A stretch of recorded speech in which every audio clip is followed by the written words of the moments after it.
잠옷에 추레한 머리 모양까지. 잠에서 막 깨어난 듯한 모습으로 출근길에 오른 사람들. 수면 바지에 슬리퍼는 기본이고요. 내복인지 겉옷인지 모를 옷들을 머리부터 발끝까지 껴입기도 합니다. 하지만 다들 뿌듯하게 오늘의 출근 복장을 SNS에 인증하는데요. 최근 중국의 MZ세대 사이에서 유행 중인 최대한 못나게 입고 출근하기 챌린지입니다. 언뜻 재미로 즐기는 듯하지만 열악한 근무 환경과 출근 복장까지 간섭하는 직장 상사에게 이 항의하는 심정을 담고 있다는데요. 특히 최근에는 후줄근한 출근복과 달리 더없이 화려하게 변신한 퇴근 후의 모습까지 인증한다는데요.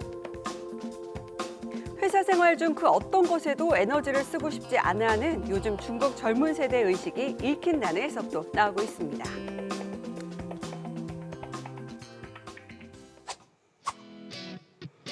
이스라엘에 등장한 소형차 한 대.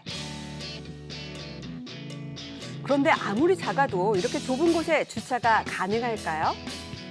조마조마한 마음으로 지켜보던 순간 바퀴가 차체 안으로 접혀 들어갑니다. 덕분에 비좁은 공간에도 주차할 수 있었는데요. 이스라엘의 한 전기차 업체가 출시한 접이식 자동차입니다. 바퀴와 팬더를 차체 아래로 접으면 차량 너비를 약 1.4에서 1m까지 줄일 수 있다고도 하는데요. 가장 작은 모델일 때는 마치 오토바이처럼 변신해 주차장 한 칸에 최대 4대의 차량을 주차할 수 있다고 합니다. 어떤 상황에서도 운전자가 탑승하는 공간의 크기는 유지한 채로 말이죠.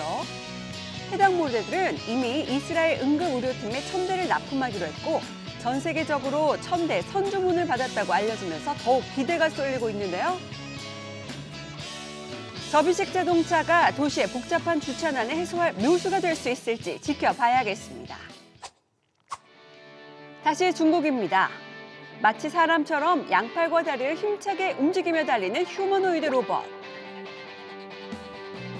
초속 3.3m로 달려서 세계 기록을 세웠다고 하는데요. 지금까지 가장 빠른 휴머노이드의 기네스 기록은 2011년 일본이 세운 초속 2.5m였다고 하죠.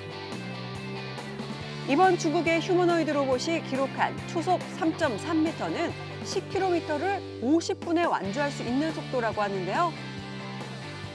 평지를 빠르게 달리는 것뿐 아니라 사람과 비슷한 높이로 도약하거나 춤을 추기도 하고요. 계단을 오르내리면서 최대 30kg의 물건을 운반할 수도 있습니다. 해당 로봇은 상용화를 앞두고 막바지 개발에 한창입니다. 작년부터 선주문을 받아서 올해 중순 배송될 예정이라고 하는데요. 정말 올해가 휴머노이드 시대의 원년이 될 수 있을지 기대됩니다. 필리핀 대학교의 강의 현장입니다. 수업의 주제는 다름 아닌 세계적인 팝스타 테일러 스위프트. 테일러 스위프트에 관련된 자료나 SNS 기사들을 분석해서 그녀가 사회에 미치는 영향을 연구한다는데요. 노래나 가사에 관한 것만 다루는 게 아니라 테일러 스위프트라는 인물을 통해서 사회적 문제에 접근하고 문학적 해석을 실시합니다. 테일러 스위프트와 관련된 과목은 이미 미국 최고 명문대로 알려진 하버드에서도 개설됐습니다. 테일러 스위프트와 그녀의 세계라는 제목으로 열리는 강의에서는 그녀의 삶부터 음악 커리어, 팬 문화에 이르기까지 스위프트의 음악 세계를 다양한 문학적 맥락에서 살펴보고 있다는데요. 무려 300명의 학생이 수강 신청을 했을 정도로 인기입니다.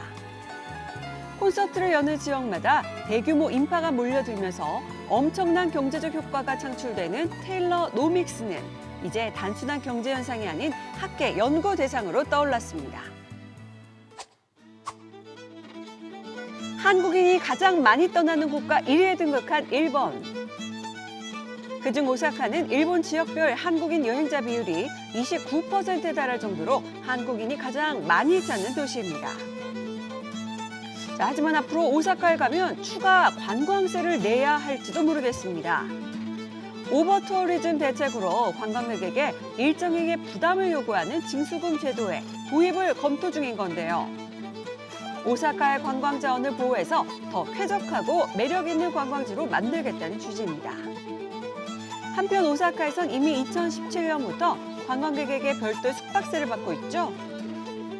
아직 정확한 금액과 징수 방법은 정해지지 않았지만 숙박세 외의 징수금 도입이 성사된다면 일본 주요 지역 중에서 최초 사례가 될 예정인데요. 관광세 도입이 외국인에 대한 차별에 해당할 수도 있다는 의견이 제기된 가운데 징수한 금액이 어떤 목적으로 사용되는지 투명성이 보장돼야 반발을 방지할 수 있을 것이란 지적도 나오고 있습니다.